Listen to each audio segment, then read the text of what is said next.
আসসালামু আলাইকুম। তোমরা নিশ্চয়ই অবগত রয়েছো যে তোমাদের বোর্ড এক্সামে কিন্তু অলওয়েজ প্যারাগ্রাফ লিখতে হয় এবং তোমরা নিশ্চয়ই জানো 200-300-র মতো টপিক রয়েছে যেগুলোর উপর তোমার প্যারাগ্রাফ আসতে পারে। আমি আজকে একটা টেমপ্লেট তোমাদেরকে দিয়ে দেওয়ার চেষ্টা করছি যে একটা টেমপ্লেট যদি তুমি টোটালি সুন্দরভাবে ফলো করো তাহলে তুমি যতগুলো প্যারাগ্রাফ আছে সবগুলোই সুন্দরভাবে খুব সহজভাবে লিখে ফেলতে পারবা। তোমাকে একটা জিনিস মনে রাখতে হবে যে যখনই একটা গুরুত্বপূর্ণ বোর্ড পরীক্ষা চলছে তোমাকে সময় কিন্তু খুব হিসাব করে ব্যবহার করতে হবে। তুমি এমন কোনো উল্টা পাল্টা জায়গায় যে জায়গাটা থেকে তোমার কোনো লাভ হবে না, তুমি খেয়াল করবে যে তোমার কোনো উপকার হচ্ছে না, ওরকম জায়গায় তুমি কিন্তু তোমার সময়টা দিতে পারো না।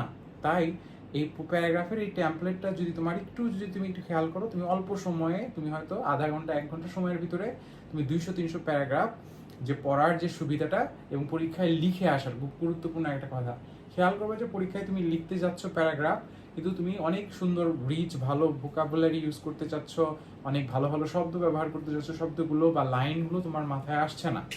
এই সমস্যা থেকে বের হওয়ার জন্য আমি এখানে তোমাকে 200টা প্যারাগ্রাফ লেখার একটা টেমপ্লেট, খুব সুন্দর একটা টেমপ্লেট দিয়ে দেওয়ার চেষ্টা করছি।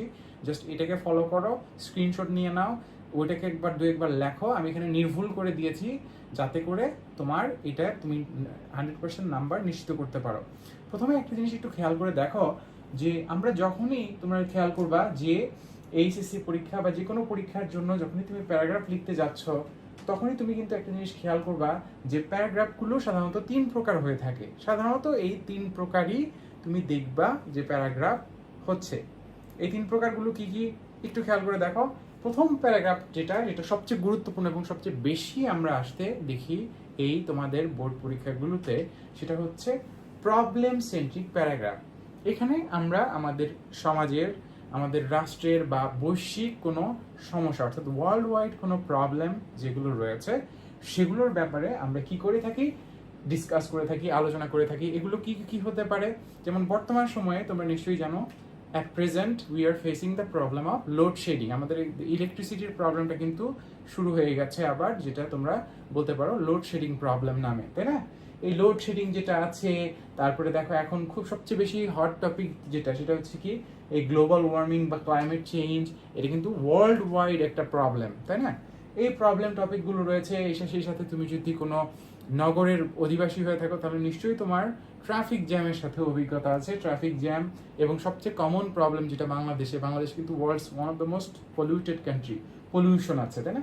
তাহলে এই যে প্রবলেমসগুলো যেগুলো আছে সেই প্রবলেম সেন্ট্রিক যে প্যারাগ্রাফগুলো সেগুলো আমরা কিভাবে লিখতে পারি? তোমরা নিশ্চয়ই জানো এই সবগুলো টপিক কিন্তু তুমি একটা টেমপ্লেটের মাধ্যমে তুমি পুরো এই প্যারাগ্রাফটাকে একদম স্মুথ ভাবে তুমি কিন্তু লিখে ফেলতে পারবে। আমি তোমাকে টেমপ্লেটটা দেখিয়ে দিচ্ছি, দেখো খেয়াল করো।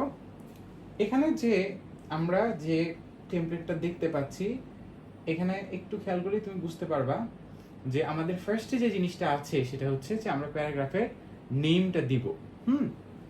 খেয়াল করে দেখো, সবার আগে আমরা প্যারাগ্রাফের নেম দিব, যেটা হচ্ছে প্রবলেমটার নেম। হতে পারে আমরা গ্লোবাল ওয়ার্মিং নিয়ে কাজ করছি বা কথা বলছি।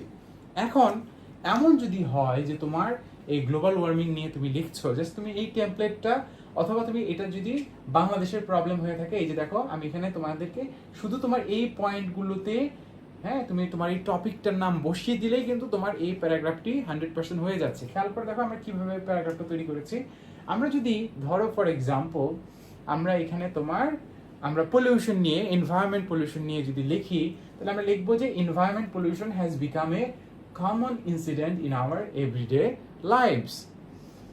যদি লোডশেডিং আসে তাহলে আমরা কি লিখবো? Load shedding has become a common incident in our everyday lives. তারপরে তুমি যদি গ্লোবাল ওয়ার্মিং বা ডিফরেস্টেশন লেখো, ডিফরেস্টেশন নিয়ে লিখলেও এটা হবে। তুমি জাস্ট এটা এই যে গ্লোবাল ওয়ার্মিং বা এটা তুমি এটাকে এভাবে লিখলেই কিন্তু মোটামুটি ভাবে ওই কাছাকাছি পর্যায়ে চলে যাবে। তাই তোমার অত বেশি চিন্তা করার কিন্তু প্রয়োজন পড়ছে না। তারপরে দেখো, it is a huge and harmful problem in Bangladesh or world. Global warming কি একটা হিউজ এবং সেই সাথে কি একটা হার্মফুল প্রবলেম না? হ্যাঁ, তাহলে আমরা এইখানে দেখো পুরো টেমপ্লেটটা কিন্তু এটা প্রত্যেকটা টপিকের সাথেই ম্যাচ করছে। এরপরে দেখো, it is one of the major problems of modern Times. এই যে প্রবলেমগুলো আমাদের মডার্ন এই টাইমে রয়েছে সেগুলোর ভিতরে এটা হচ্ছে কি one of the major problem, সবচেয়ে মেজর যেগুলো আছে সেগুলোর ভিতরে এটা একটা। এরপরে দেখো it is also a topic of discussion nowadays, এটা কিন্তু সবাই এটা নিয়ে কথা বলছে, যেমন গ্লোবাল ওয়ার্মিং নিয়ে আমরা কিন্তু সবাই কথা বলছি, আমরা কিন্তু লোড শেডিং নিয়ে কথা বলছি, আমরা কিন্তু পলিটিক্যাল ক্রাইসিস ইন বাংলাদেশ নিয়ে কথা বলছি, তাই না? তাহলে এটা কি ইট ইজ, এই যে দেখো it is also a topic of discussion nowadays, আজকালকার দিনে এটা সবার আলাপচারিতার বিষয় হয়ে দাঁড়িয়েছে। এরপরে দেখো it is not only a matter for our own country but also for the other countries. Political সমস্যা বা গ্লোবাল ওয়ার্মিং এর সমস্যা বা লোডশেডিং এর সমস্যা এটা কিন্তু শুধু আমাদের দেশে নাই, এটা বিশ্ব জুড়ে আছে। ট্রাফিক জ্যামের সমস্যা বিশ্ব জুড়ে আছে। তো এই পয়েন্টটাও কিন্তু এখানে খুব সুন্দরভাবে ম্যাচ হয়ে গেছে। এরপরে দেখো আবার আমি প্যারাগ্রাফের নামটা লিখবো, এখানে যদি লোডশেডিং দেখি, আমি যদি এখানে গ্লোবাল ওয়ার্মিং লিখি, আমি সব লিখতে পারবো। এই গ্লোবাল ওয়ার্মিং এই যে increasing day by day which is affecting our normal life, okay, তাহলে আমরা এটা লিখতে পারলাম। তারপরে দেখো it is going out of control day by day, isn't it going out of control, এটা কি কন্ট্রোলের বাইরে চলে যাচ্ছে না? অফকোর্স। তাহলে এরপরে দেখো আমরা লিখতে পারি it is becoming a problem for all, সবার জন্যই কিন্তু এটা একটি প্রবলেম হয়ে দাঁড়াচ্ছে। এরপরে we can not think about peaceful and happy lifes without solving this problem, obviously we will have to solve the problem, তাই না?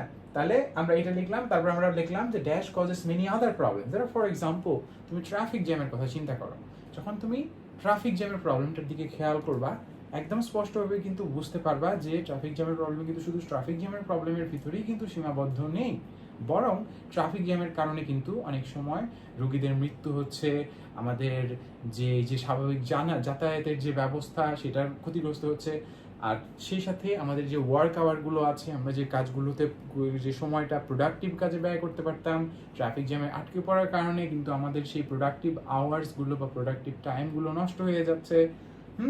তো তাহলে এই যে দেখো ইট কজেস আদার প্রবলেম, এই প্রবলেমটা কি অন্য কিছু প্রবলেম জন্ম দিচ্ছে না?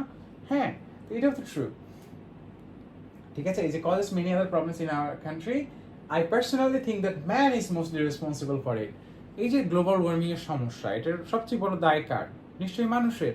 এই যে ডিফরেস্টেশন বা বন নিধনের যে কার্যক্রম চালানো হচ্ছে, এটার রেসপন্সিবিলিটি কার? মানুষের। এই যে ট্রাফিক জ্যাম হচ্ছে, এটার রেসপন্সিবিলিটি বা দায় কার? মানুষের। তারপরে তুমি যদি চিন্তা করো লোডশেডিং এর সমস্যা, এটা কার? মানুষের। নিশ্চয়ই মানুষই যে তার যে সঠিক ব্যবস্থাপনা আছে, সেই ব্যবস্থাপনাটা যদি ঠিক মতো করতো তাহলে কি কারেন্টের সমস্যা হতো না কিন্তু। তাহলে আমরা জাস্ট এই ট্যাম্পলেটটা তোমরা যদি স্ক্রিনশট নিয়ে নাও, এটাকে জাস্ট এটা যেখানে যদি প্রবলেমটা বসিয়ে দাও, তাহলে কিন্তু তোমার অনেক হ্যাসেল প্যারা থেকে তোমাকে বেঁচে যেতে পারছো। তুমি জাস্ট এটাকে তুমি লিখে নাও, এইটা মনে রাখো, এইটা জাস্ট তোমার যদি মাথায় থাকে, জাস্ট তোমার একবার দুইবার তুমি লিখে নিলেই তুমি দেখবা যে এই 200-300টা প্যারাগ্রাফ তোমার হয়ে যাবে। চলো আমরা পরের পার্টে চলে যাচ্ছি, আরেকটু পার্ট আছে। ওকে, দেখো এরপর আমরা আরো কিছু জিনিস অ্যাড করতে পারি, সেটার ভিতরে দেখো কি আছে। দো it is very difficult to solve this problem totally from our society, we will have to try to solve it at any cost. সবগুলো প্রবলেমই তো ডিফিকাল্ট, তাই আমাদের এগুলো সলভ করতে হবে at any cost. Without solving this acute problem people can not get relief. মানুষ কি relief পাবে এই প্রবলেমটা যদি সলভ না হয়? So without solving this acute problem, people cannot get relief. Everybody wants a good solution to this problem. In our country or in global worldwide, proper steps should be taken to prevent as soon as possible. খুবই সুন্দর একটা line, তাই না? Proper steps should be taken as soon as possible. এরপর দেখো, it is possible to remove this problem by creating public awareness. You can also write it is possible to solve this problem by creating public awareness. জনসচেতনতা তৈরি করার মাধ্যমে কি আমরা প্রবলেমটা solve করতে পারি না? অবশ্যই পারি। তাহলে পাবলিক অ্যাওয়ারনেস আমাদেরকে কিন্তু এখানে বিপুল পরিমাণে অত্যন্ত বড় পরিসরে হেল্প করতে পারে। So it is possible to remove this problem by creating public awareness.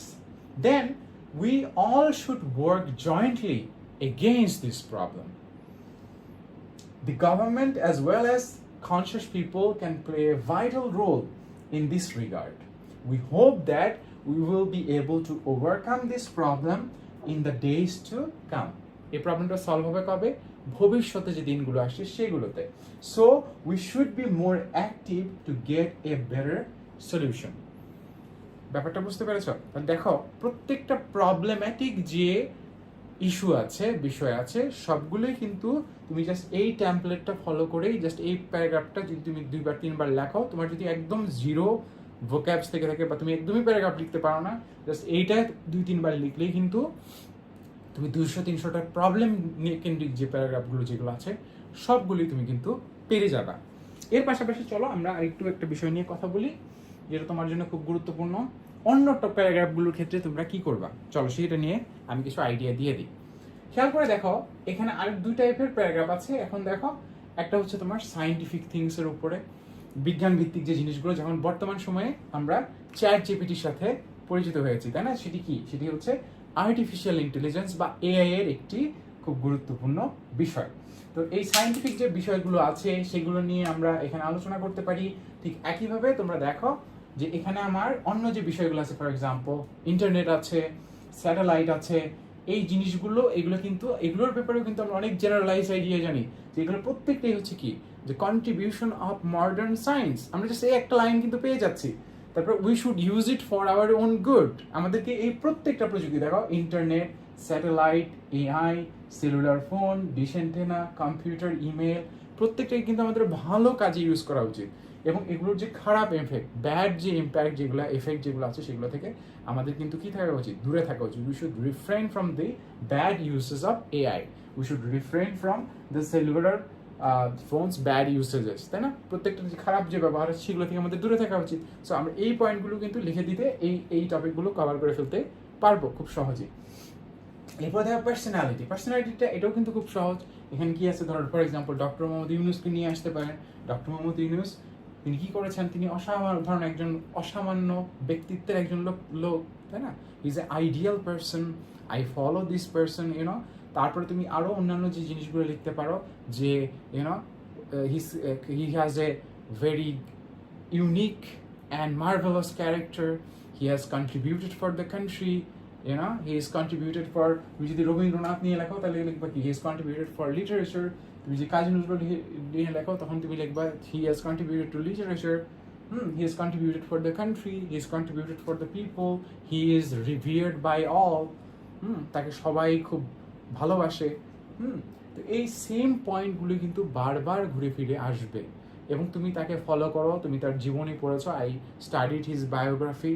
এভাবে কিন্তু তুমি জাস্ট এই টেমপ্লেট কয়েকটা আইডিয়ার উপর ভিত্তি করেই তোমার প্যারাগ্রাফের এই 200-300টা প্যারাগ্রাফ তুমি একদম সিম্পলি যে টপিকটাই দিক না কেন, জাস্ট তুমি ওইটার এই অ্যাসপেক্টগুলো, এই সাইডগুলো লিখে খুব সহজেই কিন্তু তুমি এখানে প্রচুর পরিমাণ নাম্বার তুলে ফেলতে পারবা।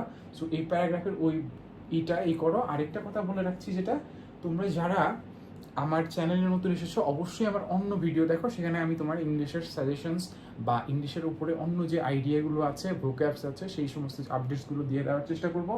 আর আমাদের এখানে তোমাদের এই এক্সামে যারা খুব হিউজ পরিমাণে সাকসেস অর্জন করতে চাও, যারা এনশিওর করতে চাও যে না অল্প সময়ের ভিতরে বেস্ট প্রিপারেশনটা তুমি নিবা, আমাদের এক্সাম স্ট্র্যাটেজি কোর্স আছে, যেখানে আমি তোমাদেরকে ওই টেকনিক্সগুলো শিখিয়ে দিয়ে থাকি, যেগুলোর মাধ্যমে আমি আমার লাইফে অনেক বেশি সাকসেসফুল হয়েছিলাম। আমি প্রায় 5.5 লক্ষ শিক্ষার্থীকে মেডিকেল ভর্তি পরীক্ষা এবং বিশ্ববিদ্যালয় ভর্তি পরীক্ষায় পিছনে ফেলেছিলাম এই বিভিন্ন টেকনিক্সের মাধ্যমে। তোমাকে অবশ্যই স্ট্র্যাটেজিক হতে হবে, অল্প সময়ের ভিতরে বেস্ট প্রিপারেশন নিতে হবে। এই সময় তোমাকে সচেতন হতে হবে, দুশ্চিন্তা করা বাদ দিয়ে কিভাবে তুমি ভালো করতে পারবা। একটা জিনিস মনে রাখবা, এইচএসসি পরীক্ষা কিন্তু খুবই মারাত্মক একটি পরীক্ষা। যদি একবার পরীক্ষা খারাপ হয়ে যায়, তুমি কিন্তু বিশ্ববিদ্যালয়ের আঙিনা বা তুমি কোনো জায়গায় কিন্তু যেতে পারবা না। এবং এইচএসসি পরীক্ষার আগ পর্যন্ত তোমার জীবন কিন্তু একরকম ছিল, এরপরে কিন্তু একরকম হবে। আমি তোমাদেরকে একটা স্টুডেন্টের ঘটনা বলি। আমারই একটা স্টুডেন্ট ছিল, ও আমাদের একটা প্রোগ্রামে এসেছিল, ও পরে জিএসটিতে চান্স পেয়েছে। তো এই স্টুডেন্টটার তোমার মা বাবা সুদীর্ঘ 12 বছর ধরে ওকে লালন পালন করেছে, এবং যখন ও চান্স পায় নাই, প্রত্যেকটা দিন ওর নিজের মা বাবাই ওকে কিন্তু বিভিন্নভাবে অপমান করেছে, বিভিন্নভাবে লাঞ্ছনা করেছে, এবং সে মানসিকভাবে এতটাই বিপর্যস্ত হয়ে গেছে যেটা আমি তোমাদেরকে ভাষায় প্রকাশ করতে পারবো না। কারণ দেখো, ভার্সিটির আগ পর্যন্ত তোমার জীবনটা কিন্তু একরকম থাকে, এবং যখন তুমি ভার্সিটিতে আসো তখন কিন্তু পরিস্থিতিটা আরেক রকম হয়ে যায়। এবং এই যে এইচএসসি পরীক্ষাটা তোমাদের জন্য আমি এই ভিডিওগুলো কেন তৈরি করছি, এর কারণটা হচ্ছে আমার ভেতরে একটা ভয় আছে, যেটা যে এই পরীক্ষাগুলো যদি তোমরা একটু খারাপ করে ফেলো তাহলে কিন্তু দেখা যাবে যে অনেকেই তোমরা ভার্সিটিতে যেতে পারবে না। আর যদি চান্সও পাও পেছনের সারির ভার্সিটিগুলোতে পড়ে তো তোমার অনেক ক্ষতি হবে। তুমি ওগুলোতে যাবা আসবা, তোমার অনেক কষ্ট হবে, ঠিক আছে? ভালো একটা ইউনিভার্সিটিতে তুমি যদি না চান্স পাও তাহলে কিন্তু তোমার লাইফে, ভালো একটা মেডিকেল কলেজে তুমি যদি না চান্স পাও তাহলে কিন্তু অনেক প্রবলেমস, কষ্ট তোমার ফেস করতে হবে। এবং সবচেয়ে বড় যে সমস্যা আমি বলবো যেটা, যে ইন্টারমিডিয়েট পর্যন্ত তুমি কিন্তু বলতে পারতে যে আমি এখানে পড়েছি, হ্যাঁ আমি এখানে পড়েছি, তোমার একটা পরিচয় ছিল। কিন্তু এরপরে যদি তুমি চান্স না পাও, এই যে ওই ছেলেটার ঘটনা যেটা বলছিলাম, ও কিন্তু পরিচয় দিতে পারে না কারোর কাছে। অনেক শিক্ষার্থীরা দীর্ঘ 2 বছর 3 বছর ধরে ঘর থেকে বের হয় না, কেন জানো? এই যে পরিচয় দিতে পারে না, কোথায় চান্স পায় না। তাই এই জন্য যারা তোমরা চান্স নিশ্চিত করতে চাও, বুয়েটে তুমি হয়তো ভর্তি পরীক্ষা দিবা, মেডিকেলে ভর্তি পরীক্ষা দিবা, তুমি ইউনিভার্সিটিতে ভর্তি পরীক্ষা দিবা, আমি মেডিকেল এবং ইউনিভার্সিটি দুটো জায়গাতেই চান্স নিশ্চিত করেছিলাম।